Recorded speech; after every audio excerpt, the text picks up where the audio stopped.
अगर आपका नवरात्रि में कुछ मीठा खाने का मन करे तो ये सिर्फ 3 चीज़ों से 3 मिनट में बनने वाले स्ट्रॉबेरी कोकोनट लड्डू ज़रूर ट्राई करें।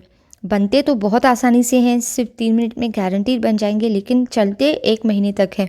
अगर आप चाहें तो इन लड्डुओं को 1 महीने तक बहुत इजीली स्टोर कर सकते हैं, लेकिन बनाते ही झट से ख़त्म हो जाएंगे क्योंकि ये स्ट्रॉबेरी फ्लेवर्ड हैं, तो बच्चे भी आपके बहुत ईजिली खा लेंगे। ध्यान से देखें पूरा प्रोसीजर। 100 ग्राम कोकोनट पाउडर लेना है, जो हमारा नारियल का बूरा होता है वो। इसे 1 या 2 मिनट तक अच्छे से सेकना है, तब तक जब तक कि ये ज़रा सा रेडिश हो जाए और थोड़ा सा अरोमा छोड़ना स्टार्ट कर दे।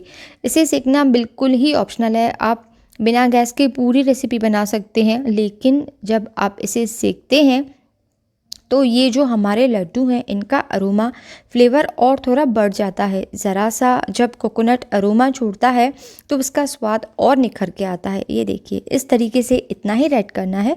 व्रत की बहुत सारे रेसिपीज़ मैंने बना के रखी हैं, जैसे कि मलाई पनीर और कोफ्ते, तो आप ज़रूर ट्राई करें। व्रत का पिज़्ज़ा, पूरा ये जो बाउल है मैंने कंटेंट को बाउल में निकाल लिया है, और अब उतना ही जितना मैंने नारियल लिया था उतना बाय वेट मैंने जैम लिया है, यानी कि 100 ग्राम नारियल और 100 ग्राम जैम।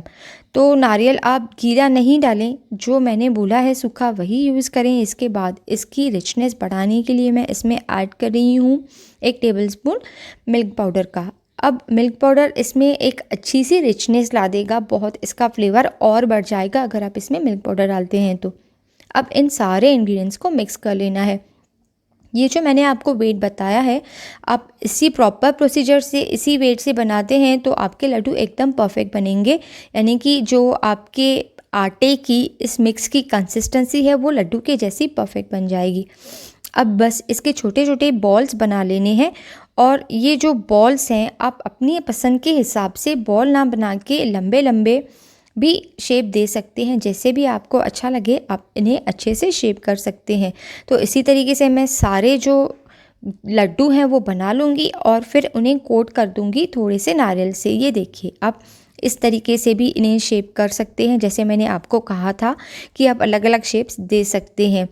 तो ये देखिए, ये सारे मेरे लड्डू तैयार हो गए हैं, और अब अगर आप चाहें तो इन लड्डुओं में अंदर ड्राई फ्रूट्स भी डाल सकते हैं, या फिर आप ऐसे भी खा सकते हैं। ये लड्डू आपके 1 महीना पक्का टिकेंगे, क्योंकि हमने इनमें कोई भी गीली चीज़ नहीं डाली हुई है। इस तरीके से जब आप इसे नारियल से डेकोरेट करेंगे तो ये बहुत ज़्यादा सुंदर लगते हैं। रेसिपी अगर आपको अच्छी लगी है तो वीडियो को लाइक और शेयर करना नहीं भूलें। मुझे सब्सक्राइब एंड फॉलो करना प्लीज़ नहीं भूलें। बाय।